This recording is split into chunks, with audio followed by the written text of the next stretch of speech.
got a part to play to help us get there safely. So from beer gardens to getting that much needed haircut, if you've got a mask and hand sanitizer with you when you're out, you are still making a difference. Order before 4 p.m. weekdays for next day delivery from trustedppe.co.uk. Together, we've got this. Rated excellent on Trustpilot. Andrew Pearce on LBC. Talking to you about the care homes, for pity's sake, I'm saying to the government, for God's sake, the virus is being slain. Of course, it's still out there, but the number of deaths is tumbling dramatically. The drop in infection rates 40%, and yet still, if care home residents, whatever their age, because they're considered old, so that's over retirement age, they have to isolate for 14 days. Even if they go for a stroll in their local park, even if they go and sit in their son or daughter or nephew or friend's back garden just for a few hours, how can that be anything other than cruel? Let's we go a bit tougher. It's barbaric, frankly. Let's go to Nikki, who's calling from Stanmore. Nikki, hello, what do you think? Hi, so I'm phoning because I've got a 45-year-old physically disabled brother who lives in a care home, and his carers have been absolutely incredible during lockdown. They've had a really difficult job, and I applaud them. But now he hasn't been able to see us really for a year, and enough is enough.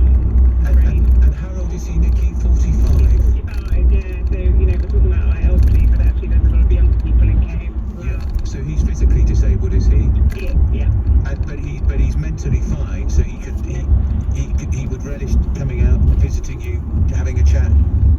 Absolutely, and he used to come home every weekend. He used to stay at my parents for one night. That was always his routine, and obviously he's not been able to do that since lockdown. And now actually he's so anxious about coming out that it's become a real issue. That's so heartbreaking. Are your parents still with you? We're still with you, Nikki? They're still alive. Absolutely. So that must be very difficult for them not being able to see their son. Yes, absolutely. I mean, the care home have been brilliant, and my dad's been able to visit my brother as sort of one assigned relative. So throughout lockdown, they've done as much as they were able to do. But yeah, the rest of us haven't really seen him very much at all this year. So you're hoping that they're going to do something quite soon? Absolutely, and it's so difficult for the care homes. I think they're so worried they're going to get. They are. Yeah. And I'm actually a GP, and oh, are you?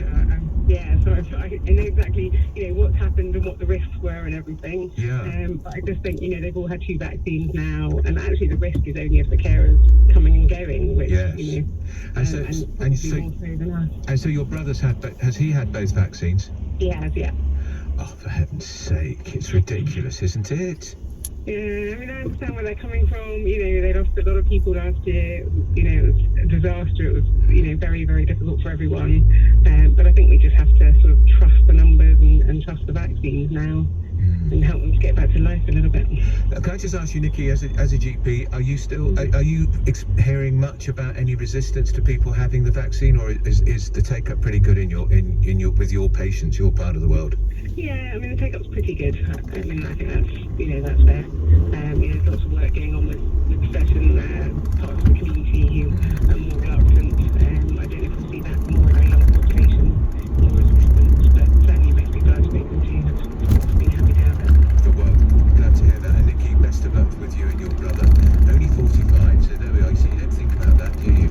Only 45 in a care home because he's physically disabled, completely mentally alive. Sharp as a tack. He used to go home every weekend, stay with his parents, just for one night. So that's all stopped. His parents will be getting older, won't they? If he's 45. I'm just saying to the government, for God's sake, just listen. Just be reasonable. What's the point of having this extraordinarily successful vaccine rollout if people are still being treated exactly as they were when we first were struck by this wretched disease over a year ago? I mean, there is no comparison with the infection rates and fatality rates and pressure on the NHS now as there was then, and we're still vaccinating tens of thousands of people every day. So please, let's get on with it now. We'll carry on with that conversation, but an extraordinary story that's been changing since we've almost been on air. Noel Clarke, the actor, you'll know him from a variety of things. I remember him first of all from Doctor Who. Appeared on stage at the Royal Albert only on 10th of April to collect a BAFTA for outstanding services for the outstanding British contribution to cinema. He's now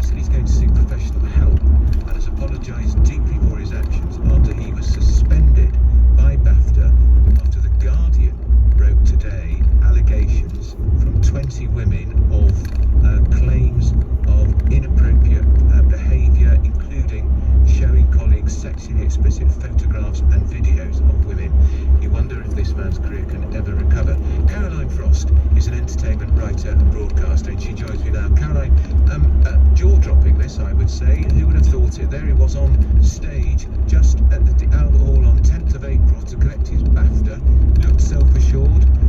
I didn't detect any sign there was anything wrong, but he'd already been alerted that these allegations had been made. Yes, so there he was on stage being heralded for a lifetime achievement, not just one project, not just one thing he did well, but very much recognition of who he is and what he's contributed to the industry with all his production, his writing, his acting, his all-round show running, not just himself, but also putting other actors forward and generally seeing as a force for ultimate good for both TV and film in this country, certainly one of the good ones. And in the space of 24 hours that's just gone, he's not only been suspended by BAFTA, they've very much withdrawn, snatched that statuette back from his hands, but they've suspended his membership. Sky have been his hit Bulletproof. He's been dropped by his agent. ITV has said Viewpoint won't be shown tonight. Part 5 of the hit 5-part series starring Noel Clarke at their 9 p.m. peak drama hour of the week. He's been removed from the TV mentoring scheme. He's under investigation from his business partners. So there we go. A lot can happen to somebody in 24 hours, it seems. It's devastating, isn't it? And apparently BAFTA's decision, if you like, Caroline, to venerate him in that way on stage, some women had come forward with allegations. More women saw him getting that astonishing achievement award and came forward to make separate allegations about his conduct. I think that was what finally forced their hand. Yeah, so BAFTA, I think they were in a pretty invidious position. Yes. They couldn't win either way because they had information. However, they have been very keen in the last 24 hours to stress that they were anonymous pieces of information that came their way without detail. What they're claiming is there were no means of investigating what they allegedly were told about Noel Clarke's actions. So their hands were sort of tied, and in the absence of anything, they felt they could only go forward without basically blaming and castigating somebody who could be innocent. They didn't know where this information was coming from. It's how they're explaining. Of course, their critics are saying, well, hang on a minute, that could be true of one person with a vendetta, but we're not talking about one or even two or three. We're talking about 20 separate accounts. I don't know how many of those went through to BAFTA, but certainly they have been very quick to join the raft of criticism and condemnation of Noel Clarke in the last 24 hours. But it is a slightly different vibe that we're getting from, as you say, the Royal Albert Hall glittering environment in which he found himself less than a month ago. And his fellow actor in Bullet, which was a big hit, he's put a statement out which is, to say something I'm not supportive is an understatement. Ashley Walters, yes. So he's his co-star, long-time friend and colleague. These two have been walking very equally impressive parallel paths, rising up. Both black actors, both working class backgrounds, very much seen as disruptive forces for good, as I say, progressive, bringing different voices and stories to the TV ecosystem. Ashley Walters has said, obviously, very disappointed and surprised and shocked, but firmly laying his cards on the side of all the women who've made these complaints, saying you can't just ignore allegations such as these. Amazing story. You do wonder, you think about Kevin Spacey, Caroline, a lot of allegations made about his conduct. He's not, I don't think he's worked since, has he? And he had a stellar Hollywood career. Disappeared. I mean, Kevin Spacey, double Oscar winner, never been seen again. He was replaced in the film that he was meant to be in when those allegations came out. But then you get somebody like Mel Gibson, a few years later down the track, and he is slowly making his way back to mainstream. Don't know if that will happen with Noel Clarke. The court of public opinion has already judged him. Whether or not we will see more serious litigation to follow, we'll just have to watch the space. But certainly, but even as you say, he's apologised today, but my goodness, if he does want to come back to any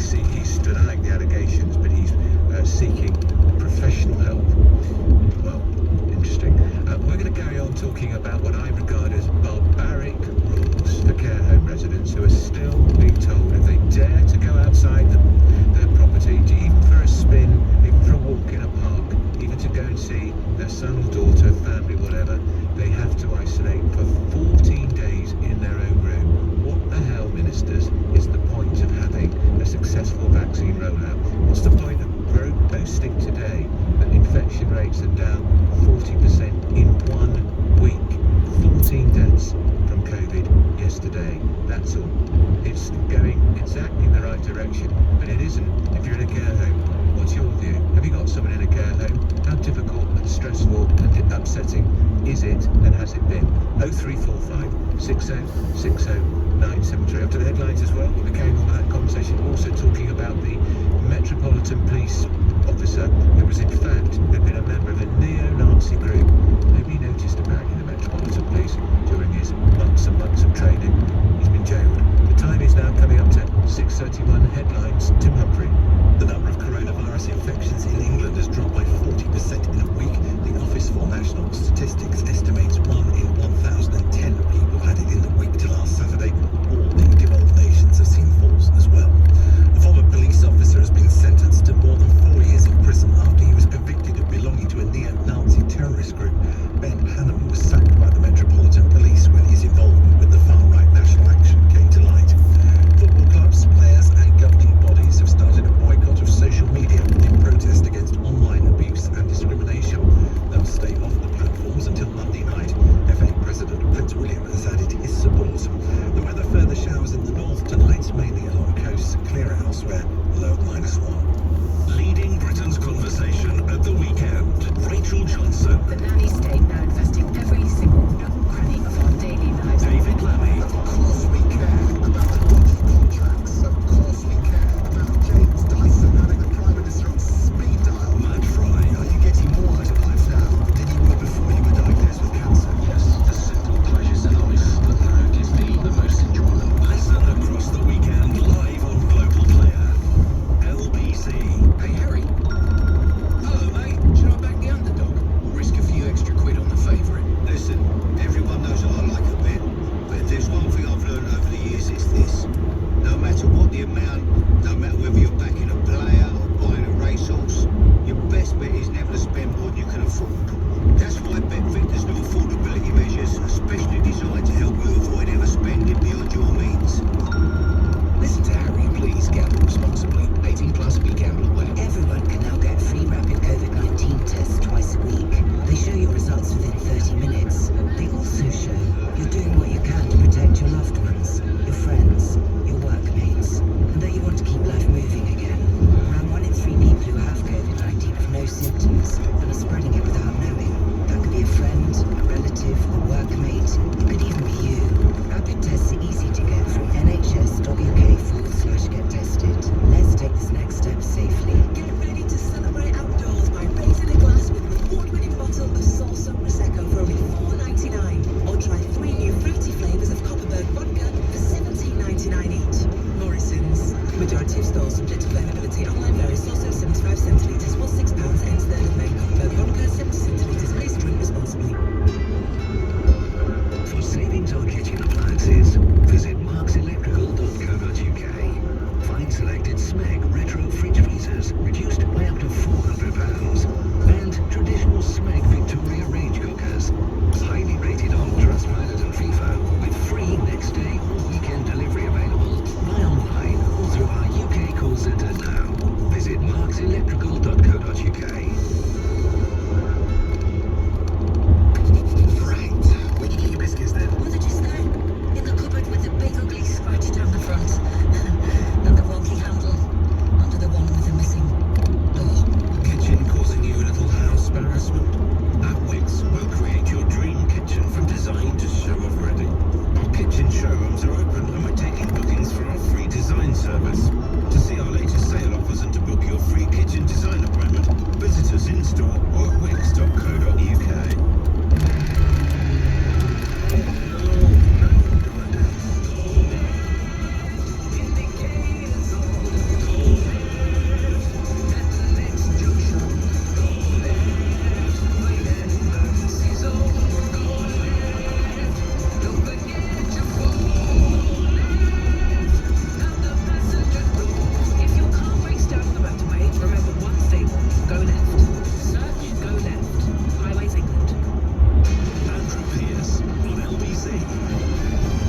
I'm talking about the barbarism, as I call it, keeping care home residents effectively indoors permanently, because if they dare to go out, they have to isolate for 14 days. Very interesting text from Jane in Hampshire who says, I'm very glad you're covering care homes. It's why I'm absolutely furious with the press and Keir Starmer, that's the name of it, I'm not sure who he is, banging on about wallpaper. She's talking about Boris Johnson's refurbishment of the Downing Street flat. There are far more important things they should be highlighting. Well said, Jane. Let's go to Hillary, who's a new caller, who's calling from Brentwood in Essex. Hillary, hello. Hello, Dad. What do you think about this, Hillary?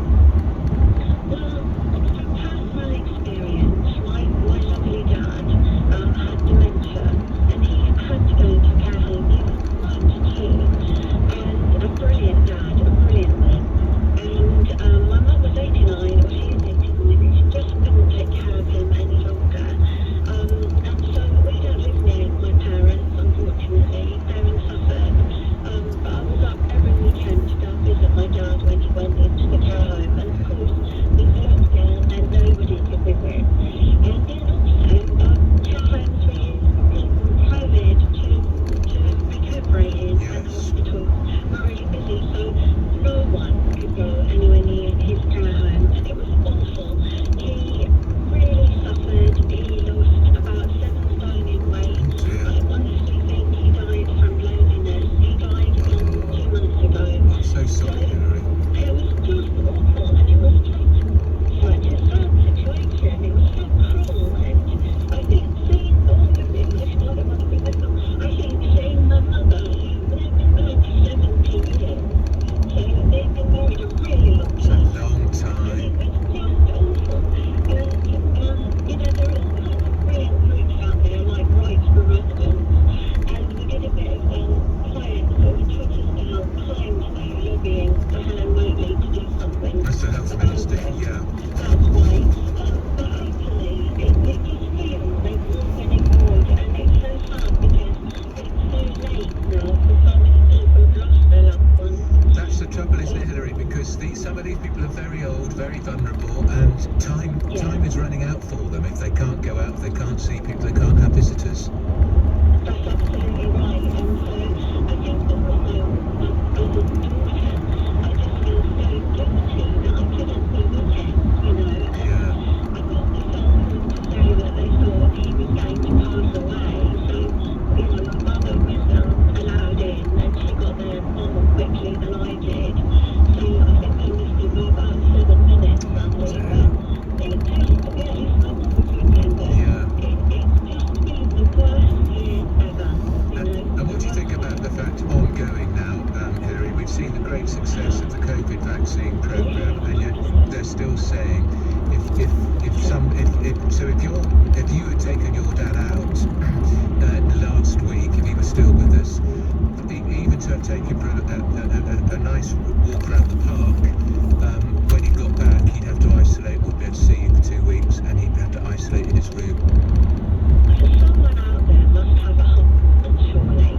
I think that children back at school, I've got my daughter still at school, and I think that someone out there, the Prime Minister somewhere, must be able to listen to what the professors and the medical people are telling us, that the vaccine is working, that the stats are really low now. Surely someone must let people see their family members, because it's just becoming too late for too many people. And care homes don't just have elderly people in, there are a lot of young people that can't be with their families. And it's really, really cruel. It's just heartless. I'll never forgive them, actually, for not letting us have time with him. I'm sure. And how's your mum getting on, Hillary? Well, I go home still every weekend, so we've got a long weekend this weekend. I'll be travelling up tomorrow. I had been totally observing COVID lockdown rules. I've got one daughter who's really vulnerable, but when my father became really poorly and it was evident he was going to pass away, my mum just needed the support. So, I've had the vaccine, she's had the vaccine, so I do travel up, and, she's sad. It's okay, but she's sad. Why wouldn't she be? 70 years married, it's a lifetime, isn't it?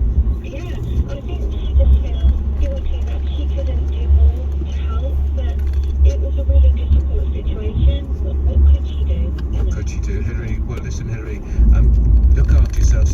to your mum.